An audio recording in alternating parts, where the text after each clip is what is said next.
Bonjour Christophe Bourret, bienvenue. Bonjour. Heureux de vous accueillir. Vous êtes donc le président du groupe Matmut. Je disais en titre géant de l'assurance. Je vais donner quelques chiffres pour qu'on en prenne quand même conscience. C'est 6400 collaborateurs, chiffre d'affaires 2020 2,29 milliards d'euros, plus de 4 millions de sociétaires, 7,6 millions de contrats d'assurance gérés. Je commence par le modèle, tiens, c'est un modèle mutualiste. On l'entend souvent ce mot, mais il faut peut-être rappeler ce que ça signifie. Oui, vous avez raison. Eh ben, une mutuelle a une particularité très forte, c'est qu'elle appartient à ses sociétaires.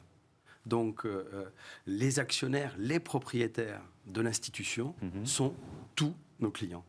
Alors, évidemment, vous imaginez bien qu'on ne pourrait pas réunir 4 millions de personnes pour prendre des décisions en assemblée générale. Ouais. Donc, il y a une gouvernance qui est très organisée. Donc, il y a des élections dans toutes les régions qui désignent des délégués des sociétaires qui, ceux-là, représentent les sociétaires à travers toutes nos régions. Et dans ces délégués des sociétaires, on nomme un conseil d'administration dont je suis le président, mais je suis le dernier maillon qui représente les 4 millions de sociétaires. Et c'est ça la grande différence avec une société de type capitaliste classique, des actions, un conseil d'administration, certes des actionnaires qui peuvent venir en assemblée générale, mais ils ne sont pas à ce point propriétaires de leur société. Est-ce que ce modèle, j'imagine évidemment que oui, a guidé votre démarche, a finalement influencé sur la démarche de définition de la raison d'être? Qu'est-ce que ça change de définir une raison d'être quand on a ce modèle-là, quoi? Alors, c'est une très bonne question.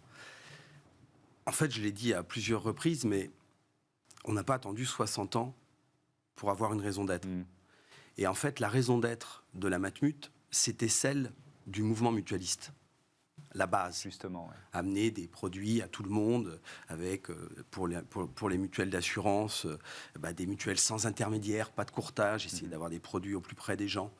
Et quand ces mutuelles ont été créées, dont la Matmut, la raison d'être, elle était collective. C'était le mouvement, la solidarité, la justice sociale. C'est toutes ces valeurs, toute l'ADN des mutuelles qui accompagnaient l'ensemble de ce groupe d'institutions. Et avec le temps, vous avez dit, on n'est pas un géant de l'assurance, mais on est devenu une marque de l'assurance française.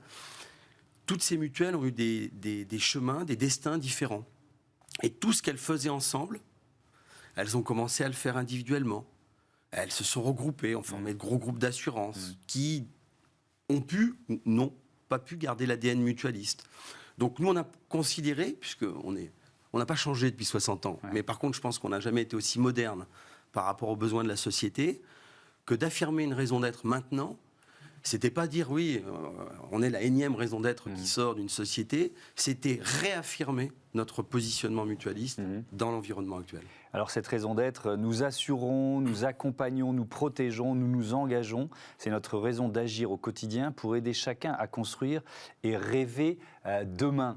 Alors évidemment, le rêver demain, ça, c'est sûr. vous vous doutiez que la question serait là-dessus, parce que c'est ce qui surprend un peu quand on découvre cette raison d'être. Pourquoi est-ce qu'il faut rêver le futur ? Alors, je pense que je le ferais à l'inverse. Je dirais que sans rêve, c'est difficile d'imaginer le futur. Et on s'est dit, quand on a eu l'ensemble des résultats de notre grande consultation, qu'il était important que nous soyons dans l'action. Donc, raison d'être pour nous est égale à la raison d'agir. Qu'elle soit à la première personne du pluriel, parce qu'on est ensemble pour le faire. Et qu'en fait, vous l'avez dit, notre métier, c'est d'assurer.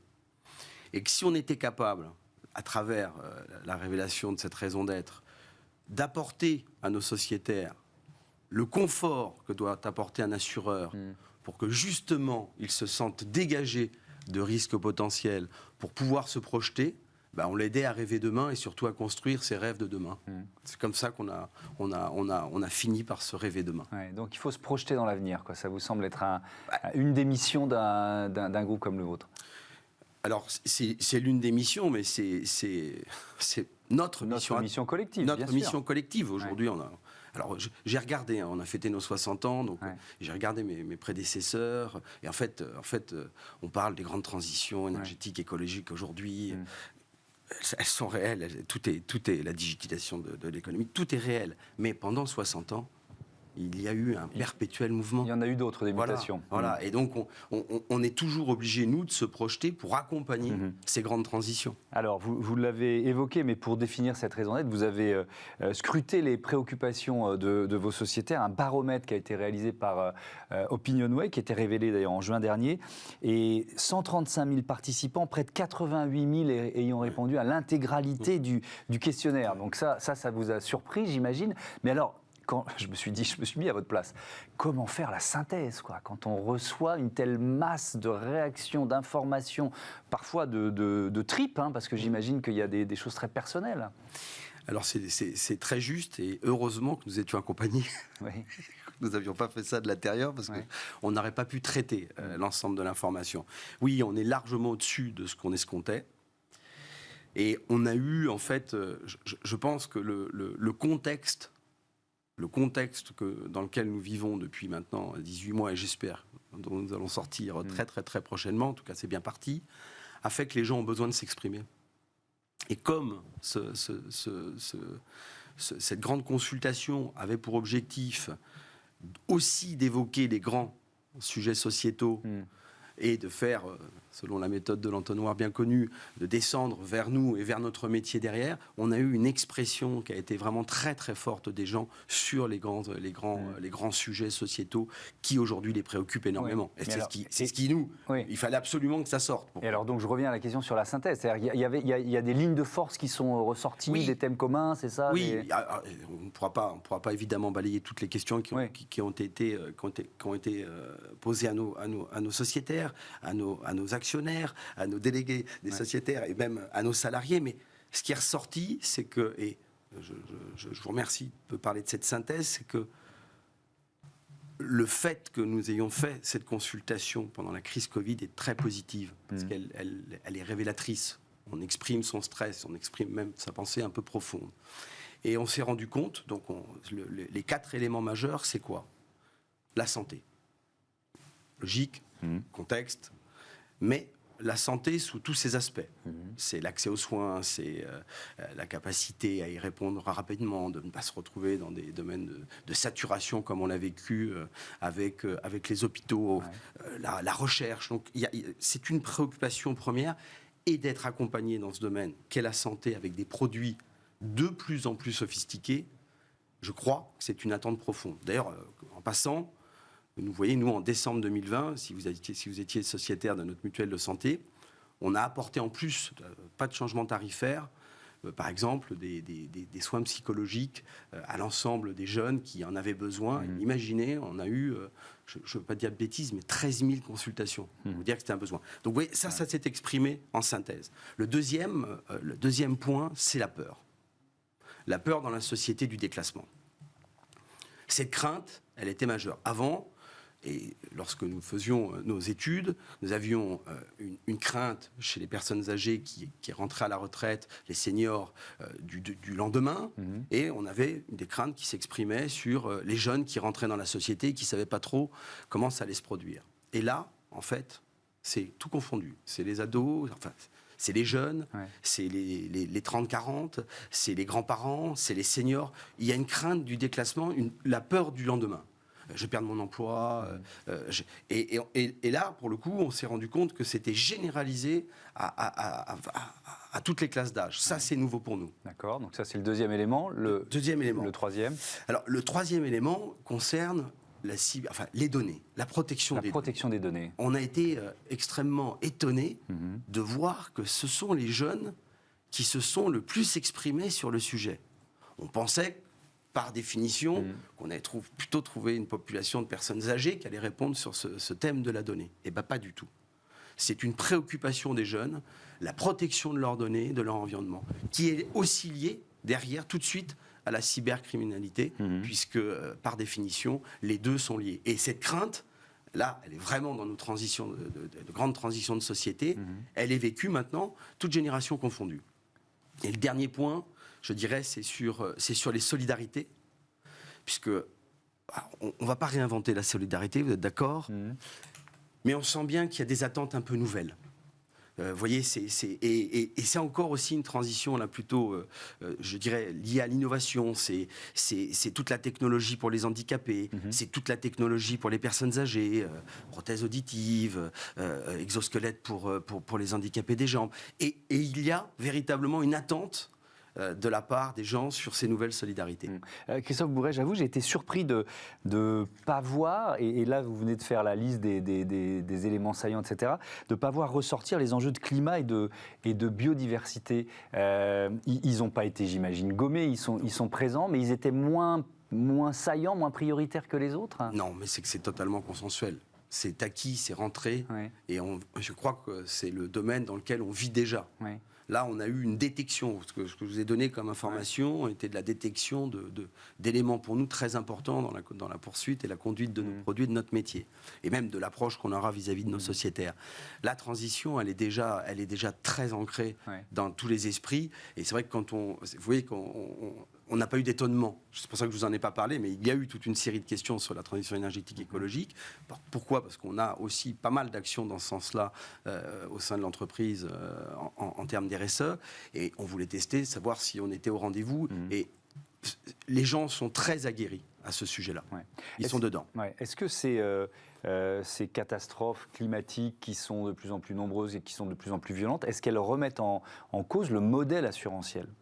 Est-ce que vous êtes obligé de changer un peu votre logiciel en disant mais on ne va pas pouvoir tout rembourser à terme s'il y a de plus en plus de catastrophes ? Alors, sans rentrer dans le détail, parce que ça serait vraiment trop long, c'est l'élément majeur de la préoccupation d'un assureur, que ce soit la Matmut, que ce soit AXA, que ce soit n'importe quel assureur français ou européen, voire mondial. C'est l'enjeu majeur. 1. 2. On est tous touchés, c'est-à-dire assureurs et réassureurs, puisque vous le savez, dans des accidents de ce type, le risque, pour le coup, s'impacte sur tout le monde, on le partage. Sinon, ça serait la fin. Et oui, il se déforme. Oui, il a un impact sur notre métier. Pour l'instant, on arrive à le contrôler. Mais si vous voulez, en termes de provisions, donc c'est-à-dire à chaque fin d'année, on a des provisions qui sont liées à des éléments qui se sont passés et qui peuvent venir, qui peuvent impacter les comptes de l'année d'après. Pour vous donner un ordre d'idée, c'est le premier élément de nos provisions depuis maintenant 5 ans. Qui augmente parce qu'on subit cette sinistralité. Alors Sarah, jusqu'où ? Là, pour l'instant, on arrive à le contenir dans un produit à prix défini, entre guillemets, mais c'est sûr qu'il aura un impact sur le prix. C'est-à-dire qu'on ne sommes pas des magiciens. Bien sûr, donc, c'est logique. Et à un moment, il y aura un impact. Par contre, il y a énormément d'actions de prévention qui doivent se mettre en place et qui commencent aujourd'hui, par exemple, sur zoner les régions qui sont complètement à risque, aider l'ensemble des particuliers lorsqu'ils vont vers l'acquisition d'un terrain ou d'une maison et qu'ils vont vers l'assureur, d'avoir une action préventive en leur disant « Attention, est-ce que vous avez bien vérifié ?» De les accompagner pour être sûr. Et là, on va pouvoir... On n'enlèvera pas, malheureusement, l'ensemble des éléments climatiques, mais on aura prévenu, dans la position que nous sommes d'assureurs, que notre assuré sera le plus protégé à l'endroit où il est, parce que nous l'aurons accompagné. Alors vous voyez, ça, c'est quelque chose qui a commencé et va se multiplier. Vous nous l'avez dit, ce baromètre, il a été réalisé, on était en pleine crise Covid, donc forcément les préoccupations sanitaires ont pris une place très, très importante. Là aussi, la question d'assurer un risque comme celui-là, assurer le risque Covid, est-ce que c'est possible ? C'est une bonne question, c'est vraiment une bonne question. Je ne crois pas qu'on puisse assurer un risque systémique. Parce que s'il est systémique, il met en danger un modèle. Et là, vous vous êtes rendu compte, comme moi, que le monde a réagi de la même façon, en allant tous dans le même sens. Bien compris, oui. Et je vais essayer de vous donner une métaphore que vous allez comprendre tout de suite. Un risque systémique, ça a été la faillite de Lehman Brothers en 2008. Imaginez qu'il aurait été assuré. Il était inassurable. Et de toutes les façons, si les États n'étaient pas venus au secours de tout le système bancaire, le système dans sa globalité aurait sauté. Et la crise Covid a montré qu'on pouvait instantanément, dans le monde entier, avoir le même problème et arrêter quasiment totalement notre économie. Donc non, je ne pense pas que ça soit assurable. Ouais. Ou en tout cas, si ça l'était, ça ferait sauter le système d'assurance. Oui, donc la réponse, elle est très claire. Je redonne la raison d'être. Nous assurons, nous accompagnons, nous protégeons, nous nous engageons. C'est notre raison d'agir au quotidien pour aider chacun à construire et rêver demain. Au-delà des mots, pourquoi c'est important? Qu'est-ce que ça représente une raison d'être? Est-ce que c'est une forme d'engagement aussi pour vous, à long terme, hein? Mais cette question était mon vœu. La raison d'être, en fait, bon, vous vous doutez bien qu'on a travaillé on a lu des ouvrages sur la raison d'être, et moi j'ai beaucoup apprécié tout ce que j'ai lu. Par contre, j'ai véritablement retenu un point. C'est d'abord pour les salariés. C'est ce qui fait que le matin, quand vous vous levez, vous allez remplir vos fonctions, vous soyez fiers de savoir pourquoi vous allez travailler. Et le pourquoi vous allez travailler est très important, puisqu'il vous motive et il vous dit, bon, je suis dans une action qui est plutôt valorisante. Et il a pris encore plus, pardon d'ouvrir une parenthèse, encore plus d'importance avec cette crise. Mais on a vu beaucoup de salariés qui ont changé de métier, qui se sont posé la question du pourquoi et qui ont fait un pivot via leur réponse. Le pourquoi est fondamental. Ouais. Et quand vous avez ce pourquoi, et si vous réussissez à les emmener avec vous, ce qu'on a essayé de faire, je crois que ça marche. Mais c'est toute la chaîne de valeur qui s'en trouve grandie. Pourquoi? Parce que le salarié va exercer son métier dans les meilleures conditions possibles, et nos sociétaires vont être accompagnés comme ils ne pourraient pas l'être, parce qu'ils sont justement contents de le faire. Et on aura un identifiant pour nos sociétaires qui dira, tiens, cette institution, enfin, cette mutuelle, oui, ça ressemble vraiment à ce que je voulais. Donc on part des salariés, et on va jusqu'aux sociétaires si on a réussi le chemin du contentement. Ouais. Ce baromètre-là, qui est, je le rappelle, hein, c'est quand même impressionnant, 135 000 participants, 88 000 qui ont répondu à toute l'intégralité du questionnaire. Est-ce que ça, depuis, vous dites, il faut qu'on invente tel ou tel produit d'assurance qu'on n'avait pas dans notre gamme? Est-ce que ça a fait naître comme ça une nouvelle offre, d'une certaine façon? Inventer, peut-être pas. Ouais. Améliorer, c'est sûr. Parce que tout ce qu'on a détecté, on a parlé des données, cybercriminalité, solidarité nouvelle, je vous ai parlé de l'aide psychologique par exemple, pendant la période Covid. Tous nos produits vont être impactés à un moment ou à un autre par l'ensemble des réponses. Par contre, il faut bien le mesurer, bien le peser, et donc la consultation, au-delà de la définition de la raison d'être, a ouvert des groupes de travail qui vont aboutir sur l'ensemble de notre gamme à des évolutions, évidemment en fonction de ce que nous avons détecté.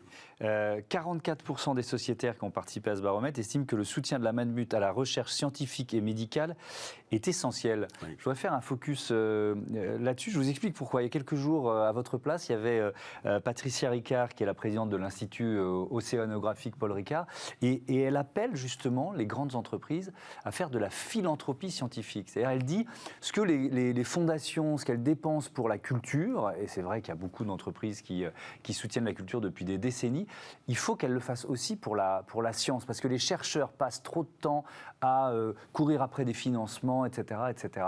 Est-ce que c'est une piste qui vous parle, ça? Oui, alors tout principalement dans le domaine de la santé. Bien sûr. Oui, mais alors vous voyez par exemple, à travers la grande consultation, on a pu tester un petit peu l'ensemble de nos actions dans ce domaine qui est la recherche, qui est l'aide à tout ce qui peut se faire dans le domaine de la santé.